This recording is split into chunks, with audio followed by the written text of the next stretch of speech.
Parlavamo sempre con il segretario Mattei della FLAI anche del discorso della maternità che come paternità ha delle difficoltà, cioè per carità esiste una normativa, esiste quanto, però è difficile di riconoscimento poi fattuale o attuabile, no? Di difficile attuazione in un contesto di azienda. Di fatto stavo cercando di far capire che il contesto generale, anche dal punto di vista della maternità-paternità, non è favorevole nei confronti delle donne, perché spesso e volentieri nel mondo del lavoro riscontriamo il fatto che una ragazza, una donna che ha partorito e che quindi ha fruito del congedo di maternità obbligatorio è costretta a rientrare per non perdere il lavoro.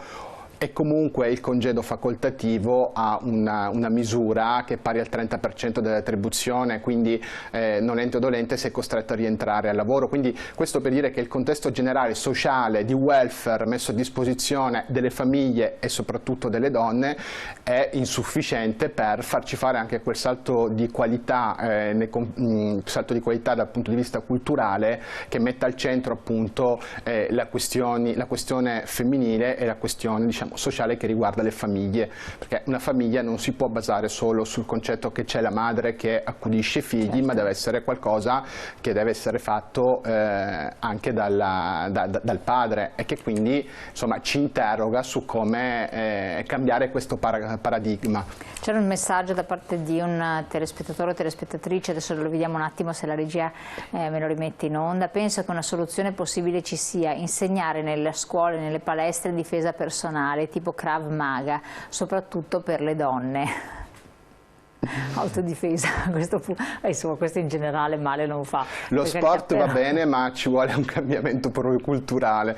Perché dopo, vabbè, questo in certi casi, vabbè. Chiedo adesso a Rosanna Bettella se ci racconta anche gli eventi che voi avete organizzato, perché ce ne sono di diversi, anche interessanti, che poi vanno al di là dell'evento in sé per sé, lo ricordiamo sempre, perché dopo, passata la data, passata la cosa, ma in realtà sono il momento per portare alla luce il problema. Il primo è: violenza donne è un problema degli uomini, e questo è un po' lo slogan, la locandina slogan che avete cercato di diffondere sul territorio, mettendo il nome delle donne che sono state coinvolte in omicidi, morte ammazzate. Qui c'è Vittoria, Antonia, Dorina, Bruna, Maria, Chiara, Rita, Doriana, Alessandra, Natalina, che variano dai 34 anni, 29 anni, 80 anni, 50, 21, insomma è trasversale l'età delle persone coinvolte, non solo anziane ma anche persone estremamente giovani. Eccolo qua, certo. Questa è la locandina.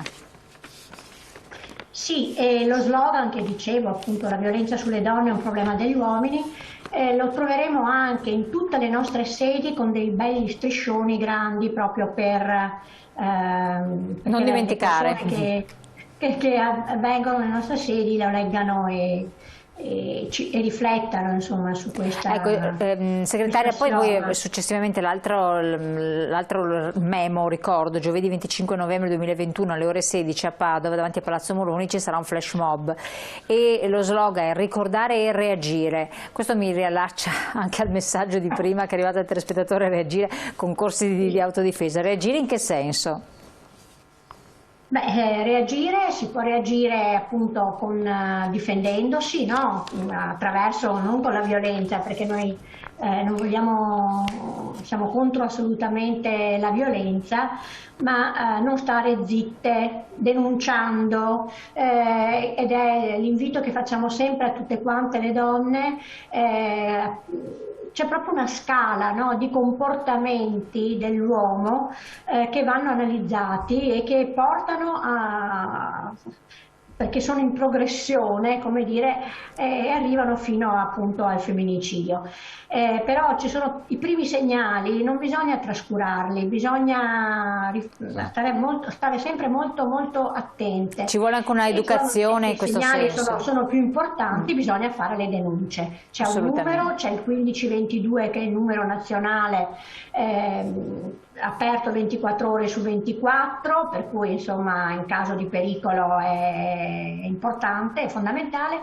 Ci sono i centri antiviolenza, sia pubblici che privati, e anche qua è un luogo sicuro dove rivolgersi. Ci sono le forze dell'ordine che sempre di più sono preparate e formate su questa tematica, come lo sono il pronto soccorso, no? Per quando arriva una donna con lesioni eccetera, che magari inizialmente dice che è caduta da una scala, che ha sbattuto contro un muro, e invece facendo le domande giuste in un certo modo si può capire se invece si tratta di qualcos'altro, e quindi di una un altro momento di subita. approfondimento, Non sei sola, 25 novembre 2021, Concordia Sagittaria, in cui ci sarà anche la presenza di un rappresentante del Centro di Ascolto per la Violenza di Genere e un rappresentante dell'associazione in prima persona Uomini contro la violenza sulle donne.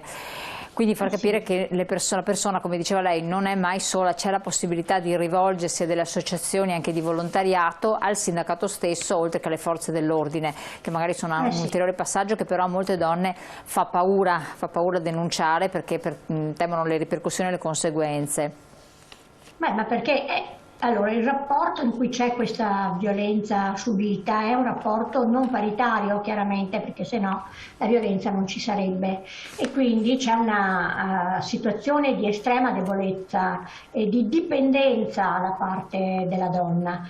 Infatti la donna può subire violenza fisica, ma prima di tutto la subisce anche da un punto di vista economico, no? Psicologico, e quindi insomma è per questo che bisogna sostenere, divulgare, informare sulle possibilità che ha una donna di uscire da questa spirale di violenza. Assolutamente. Leggo un messaggio che è arrivato: ho 54 anni, non sto a puntualizzare cosa vuol dire essere donna e quanti atteggiamenti e soprusi ho dovuto sopportare, dalla semplice battuta sino all'esplicita richiesta per ottenere favori. E qui mi riallaccerei subito, chiedo al segretario di commentare, all'altro momento di evento, parole e immagini, all'Auditorium di Treviso, poi l'esposizione di opere 23, 24 e 25 novembre a Padova, e presentazione dell'iniziativa alle 12 martedì 23 novembre. Però in modo particolare le donne, il linguaggio, la violenza, richiamerebbe anche quanto dice questo messaggio: un linguaggio violento e un linguaggio delle parole che possono anche colpire, segretario. Ma esatto, essenzialmente questo, si parte dalla battuta, si parte dall'allusione, si parte dagli accostamenti impropri che purtroppo qualcuno ancora minimizza e tende a rilegare come semplice boutade. Invece no, violenza sulle donne è anche questo, e soprattutto questo. Questo è figlio anche del fatto che appunto siamo cresciuti, almeno 3 generazioni sono cresciute con una cultura di stampo patriarcale, e che quindi, lo dicevo prima, volontariamente o involontariamente abbiamo assunto questa cosa. Parlo noi come uomini, noi dobbiamo lavorare su noi stessi in primis per cercare di debellare dal nostro essere, dal nostro carattere, dal nostro essere appunto uomini, in primis questa roba qua, cioè la battuta o le allusioni. Dopodiché c'è lo step successivo. Lo step successivo vuol dire anche, come dire, riconoscere quello che è un valore aggiunto, quello che è il ruolo della donna all'interno della nostra società. Se pensiamo che abbiamo avuto bisogno delle quote di genere per la politica o nei posti di comando che contano, questo la dice lunga sul fatto che quanta strada ancora dobbiamo fare per raggiungere pienamente e consapevolmente quella uguaglianza di genere che dovrebbe contraddistinguere una democrazia compiuta, una democrazia come dire, degna di questo nome. E quindi si parte dalle piccole cose, lo dico sempre a me stesso, lo diciamo noi come uomini, ma per arrivare come una consapevolezza piena rispetto a quello che è un'uguaglianza tra i vari generi.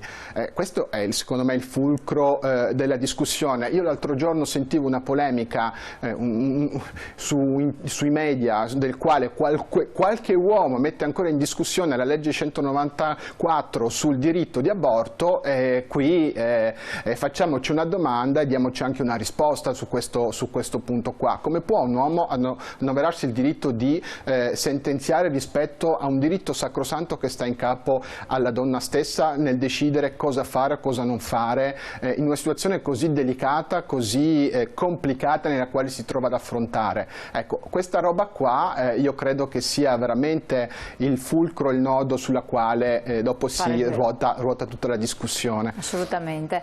Torniamo su questi temi, vediamo anche dopo altre occasioni di incontro e di confronto, altre frasi emblematiche che vi leggerò, poi potrete anche leggere con le immagini che verranno proiettate in studio tra poco dopo la pubblicità.